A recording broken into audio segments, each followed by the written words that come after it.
দুটো পয়সা দিয়ে যাও বাবু। তোমরা তো কত টাকার ইলিশ কিনে খাচ্ছ, আমার মতো গরিব ভিখিরিকে দুটো পয়সা দান করলে কি তোমাদের কমে যাবে? দুটো পয়সা দাও না বাবু। কি রে রতন, রোজ এখানে বসে ভিক্ষা করিস, তোর লজ্জা করে না? বাবু, লজ্জা করলে কি আর পেট চলবে? আমি গরিব মানুষ, ভিক্ষে করা ছাড়া আমার আর কি উপায় আছে বলুন তো? তোকে আমি অনেক দিন ধরে দেখে আসছি এখানে, দেখে মনে হয় বুদ্ধি শুদ্ধি আছে। কোনো কাজ বাজের চেষ্টা করিস না কেন? কাজ আর আমাকে কে দেবে বাবু? কত লোকের কাছে তো গেলাম কাজের জন্য, আমার অবস্থা দেখে সবাই দূর দূর করে তাড়িয়ে দেয়। ভদ্রভাবে যাবি না তো দূর দূর করে তাড়িয়ে দেব না? আমি কি আর বাবু অত আপনাদের মতো আচার আচরণ শিখেছি? জমি নেই, থাকবার জায়গা নেই, সাহায্য করবার লোক নেই, ভিক্ষে না করে কি করব বলুন তো? তোকে যদি একটা কাজ দি করবি, দেখ চুরি ছিনতাই আবার যেন করিস না। কি যে বলেন বাবু, গরিব হতে পারি, ভিক্ষে করে খেতে পারি, কিন্তু ও সব কথা কোনো দিন মনেও আনতে পারি না। তাহলে আমার ইলিশ মাছের হোটেল এখন থেকে তুই সামলাবি। কি বলছেন বাবু? এত বড় দায়িত্ব আমাকে দিচ্ছেন, আপনার ঋণ যে কিভাবে চোকাবো আমি জানি না। গোপাল, দেখে নে, আমার শরীরের অবস্থা খুব একটা ভালো নয়, বুড়ো হচ্ছি তো, তাই এখন থেকে রতন আমার জায়গাটা সামলাবে আমি না আসলে। আপনি যা ভালো বোঝেন তাই করুন, আপনি যা করবেন তাই স্বীকার। রাস্তা থেকে একটা ভিখারি তুলে এনে আদিক্ষেতা দেখানো হচ্ছে, এদিকে যে আমি খেটে খেটে মরে গেলাম এতদিন হোটেলের পেছনে, চোখে গেল না তো? আমিও দেখব কি করে ওই ভিখারি এখানে রাজা হয়। তুমি এরকম করে রয়েছো কেন বলো তো? কি হয়েছে? তোমাকে দেখে কিন্তু আমার খুব চিন্তা হচ্ছে। চিন্তা করে কি করবে বলো? অন্যের গোলামি করি যখন, তখন তাদের কথাই তো মেনে নিতে হবে। কেন, অবিনাশ বাবুর সঙ্গে ঝামেলা হয়েছে নাকি? আর বলো না তুমি, লোকটা যে এত বড় শয়তান জানা ছিল না। ওই বুড়ো মানুষটার সম্বন্ধে তুমি এরকম করে কেন কথা বলছো? বলছি কি আর সাধে, কথায় বলে না বুড়ো বয়সে ভীমরতি হয়, সেটাই হয়েছে ওর। আরে বাবা, বলবে তো কি হয়েছে? হয়েছে আমার মাথা আর তোমার মুন্ডু। রাস্তা থেকে ওই রতন নামের ভিখারিটাকে তুলে এনে হোটেলের মালিক বানিয়েছে, আর আমি সেই চাকর, কি চাকরের জায়গাতেই রয়ে গেছি। কি যাতা বলছো তুমি? এটাও কি কখনো সম্ভব? সবই সম্ভব। আমারও প্রথমে অবিশ্বাস লেগেছিল, কিন্তু এটাই হয়েছে আজ। অবিনাশ বাবুর বিখ্যাত ইলিশ মাছের হোটেলের মালিক কিনা এখন রাস্তার ভিখারি? সেটাই তো, কি করব বুঝতে পারছি না। সারা জীবন শুধু খেতে গেলাম গতর দিয়ে কুকুরের মতো, ফল কিছুই পেলাম না। প্রতিশোধ নাও, অবিনাশ বাবুকে বুঝিয়ে দাও যে সে ভুল সিদ্ধান্ত নিয়েছে। প্রতিশোধ আমাকে নিতেই হবে, তা না হলে ওদের দুজনকেই আমি উচিত শিক্ষা দিতে পারবো না। তোমার কপালটা কি সুন্দর ফিরে গেল বলো রতনদা, এই কদিনের মধ্যে। ভাগ্যে যে এত কিছু লেখা ছিল জানতাম না রে। ভেবেছিলাম সারা জীবন হয়তো ভিখিরি হয়েই কাটিয়ে দিতে হবে। অবিনাশবাবুর লোকটা যে মানুষ চিনতে ভুল করেন না, সেটা আগেও জানতাম, সেই বিশ্বাস আগেও ছিল। এই ঘটনায় আরো একবার জানতে পারলাম কি না। আমি তো কোনো দিন ভাবতেই পারিনি যে আমাকে রাস্তা থেকে তুলে সিংহাসনে বসাবেন উনি। এই কয়েকদিনের মধ্যেই তবে তুমি প্রমাণ করতে পেরেছো যে উনি ভুল ছিলেন না। সুযোগ যখন পেয়েছি তখন সারা জীবন জান লড়িয়ে প্রমাণ করে যাব। আমার সব কিছু ধ্যান জ্ঞান জুড়ে এখন একটাই জিনিস আছে, আর ওটাই থাকবে। তোমার সততার উপর আমারও বিশ্বাস আছে, তাই কয়েকদিনের মধ্যে তোমাকে আমারও খুব ভালো লেগে গেছে বন্ধু হিসেবে। আর আমিও তোমার মতো একজন ভালো বন্ধু পেয়ে মনের কথা খুলে বলতে পারছি। হ্যাঁ, এখন তো তোমার নিজের বাড়িও হয়ে গেছে, ভালো করে থেকো। হ্যাঁ,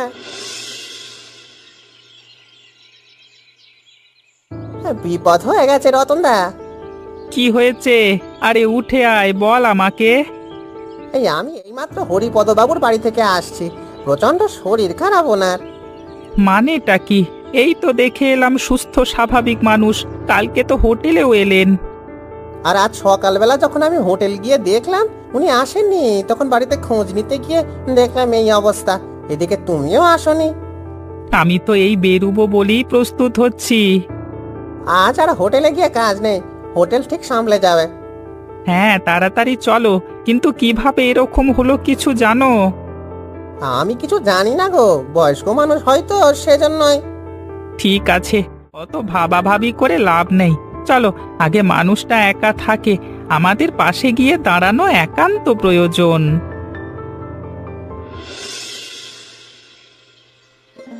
হরিপদ বাবু, হরিপদ বাবু, বাবু, বাবু আপনি ঠিক আছেন?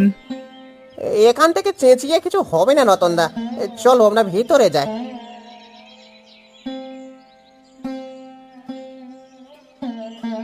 বাবু, চোখ খুলুন বাবু, চোখ খুলুন বাবু। শুনতে পাচ্ছেন বাবু? দেখুন আমি এসেছি, পলাশ এসেছে আপনাকে দেখতে। আর কোনো চিন্তা নেই, আপনি ঠিক হয়ে যাবেন। তোমরা এসেছো। আমি ঠিক আজকের দিনটার জন্যই আমার সব দায়িত্ব রতনকে দিয়ে দিয়েছিলাম সেদিন। আমি জানতাম আমার সময় ফুরিয়ে আসছে। কোনো সময় ফুরায়নি আপনার।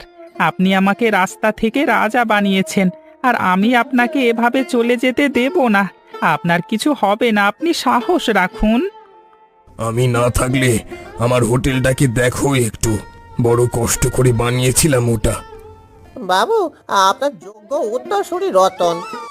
সেজন্যই আমার চলে যাওয়াটা জরুরি রে। আর একটা সময় পরে তো সবাইকে চলে যেতেই হয়। একদম উল্টোপাল্টা কথা বলবেন না বাবু। আপনার কাছে থাকছি, পলাশ আপনার জন্য ওষুধ আনতে যাচ্ছেন, আপনি একদম সেরে উঠবেন। আর পারছি না, আর পারছি না, আমাকে তোমরা ছেড়ে দাও। আর পারছি না।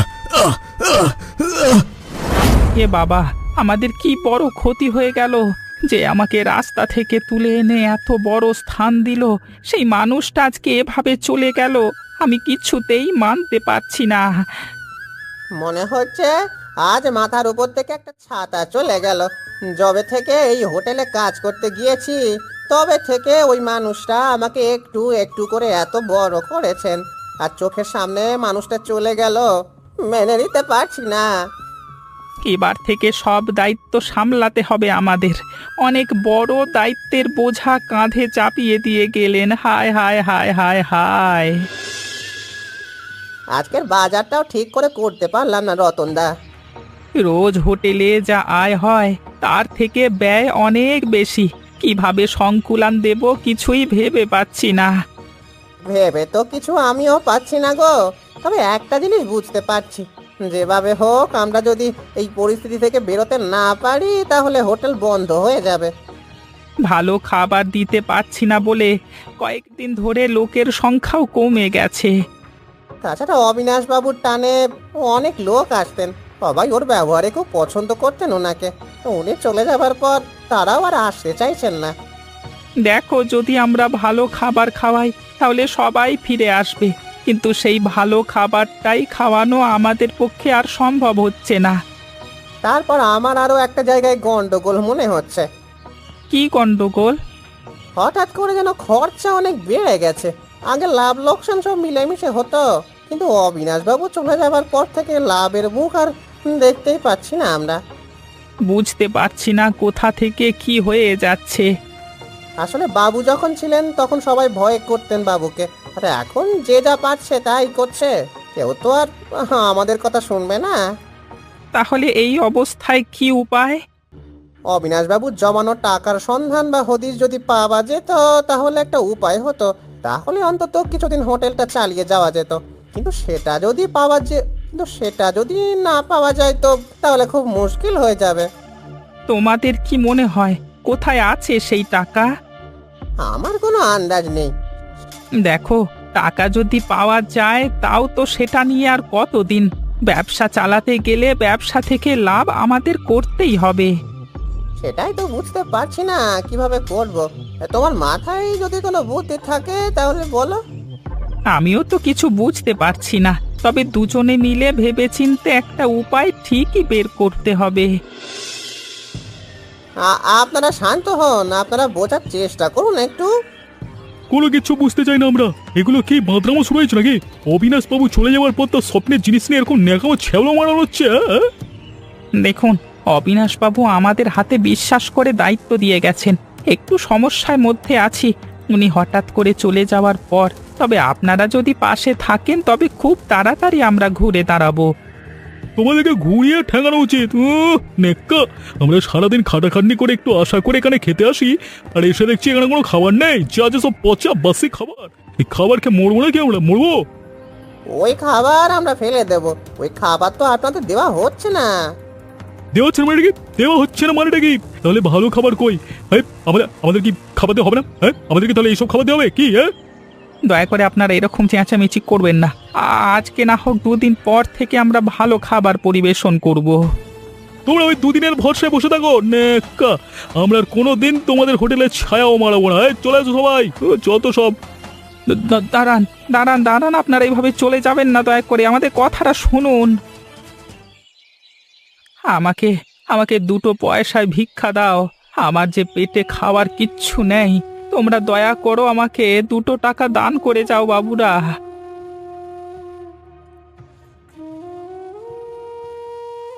এ কি দাদা, তুমি আবার ভিক্ষে করতে শুরু করেছো? কি করব ভাই, পুরনো দিন ও সব স্বপ্ন ছিল, আমার জীবনের একমাত্র চরম বাস্তব আমি ভিখিরি। তুমি আজকাল কি করছো? বাবার একটা ছোট জমি ছিল, সেটা চাষ করার চেষ্টা করছি। আগে নয় এখানে অনেক লোকের যাতায়াত ছিল, তাই আমাকে সবাই ভিক্ষে দিত। এখন তো ভিক্ষাও কেউ দিতে চায় না, কারণ এইদিকে লোকজনও আসে না। আমাদের এই রকম অবস্থা কেন হলো বলো তো? ভাগ্য পলাশ, ভাগ্য।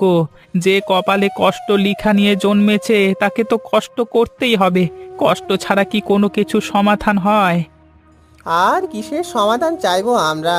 তোমাকেও সাহায্য করার মতো আমার ক্ষমতা নেই, না হলে তোমাকে এই অবস্থায় দেখে সব থেকে বেশি কষ্ট হচ্ছে আমার। কষ্ট পেও না ভাই, আমার একটা পেট কোনো রকম ভাবে চলেই যায়। তাছাড়া প্রথম জীবনে ভিক্ষে করেছি, জীবনের শুরু থেকে যখন ভিখিরি জীবন কাটিয়েছি তখন আর এতে অসুবিধে হয় না।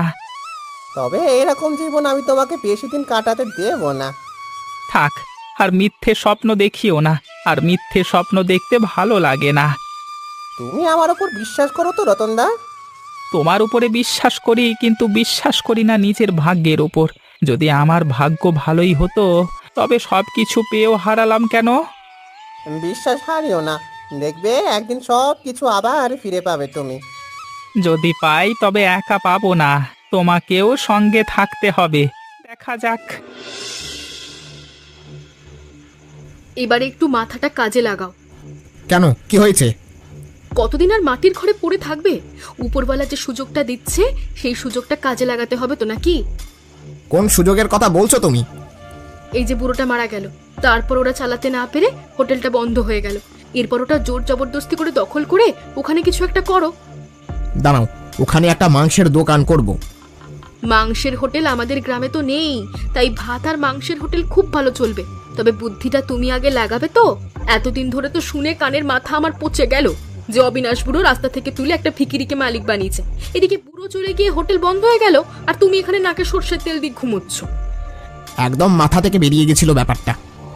এই জন্যই সবার একটা বউ লাগে, যাতে মাথা থেকে বেরিয়ে গেলে সঠিক সময় মাথার ভিতরে ঢুকিয়ে দেওয়া হয়।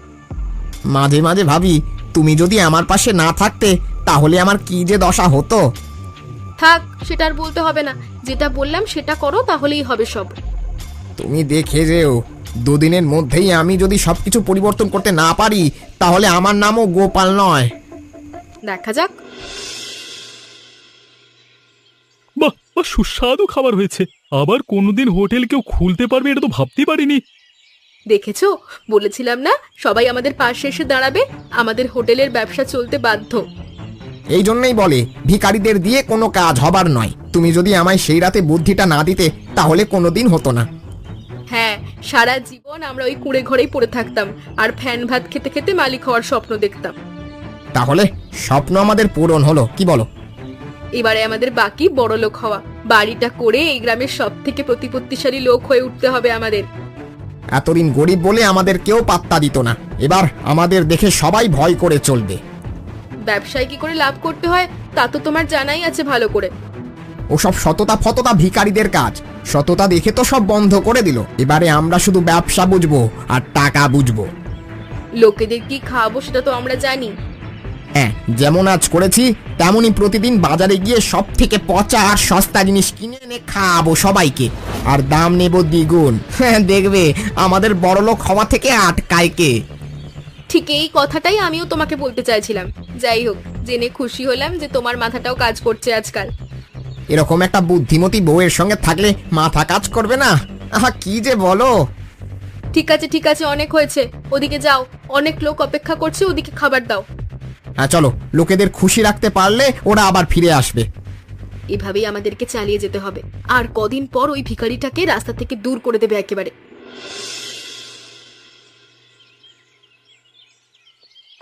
গোপাল, বাড়ি আছো ভাই? আরে ও গোপাল! কি হয়েছেটা কি? এরকম বাড়িতে এসে চিৎকার চেঁচামেচি করছো কেন সকালবেলায়? আমাদের এখন হোটেল খোলার সময়, তোমার বক বক শোনার সময় নেই এখন। বক বক শোনার সময় কার আছে? আমার কি দায় পড়েছে নাকি তোমার বাড়িতে এসে বক বক করার? তাহলে কেন এসে নিজের সময় নষ্ট করছিস, আর আমার সময় কেন নষ্ট করছিস? যা, চলে যা। এটাই বলতে এলাম যে সামনে থাকুক, না হলে হয়তো তোমাদের চিটিংবাজির কারবার তো জলেই যাবে, তার সাথে তোমাদের পিঠ বদনাম হতে পারে। কি উল্টো পাল্টা কথা বলছিস তুই? উল্টো পাল্টে বকছি না, ঠিকই বলছি। যে হোটেল অধিকার করে তুমি নিজের সাম্রাজ্য বিস্তার করেছো, সেখানে পচা খাবার খাইয়ে গ্রামের সবাইকে তুমি অসুস্থ করে দিয়েছো। যারা যারা তোমাদের হোটেলে খাবার খেয়েছে তারা বিছানায়, সেই জন্য গ্রামের সবাই দোষারোপ করছে এবং তোমাকে শাস্তি দিতে চাইছে। সাবধানে থেকো। এ কি তুমি বলছো পলাশদা? এসব কথা তো আমরা কিছুই জানি না। মিথ্যে কথা বলছি না, এতটুকু শুধু বিশ্বাস রাখো, বাকি এবার তোমার উপর। বাঁচা ভাই, বাঁচা। আমার মনে হচ্ছে কোথাও কিছু একটা গন্ডগোল হয়ে গেছে। তুই ছাড়া আমাকে আর কেউ বাঁচাতে পারবে না। দেখো দেখো, যে পাপ করেছো তোমরা, সেই পাপের শাস্তি তোমাদের পেতেই হবে। আমার যতটুকু বলার কাজ ছিল বললাম, এবার তোমাদের ব্যাপার।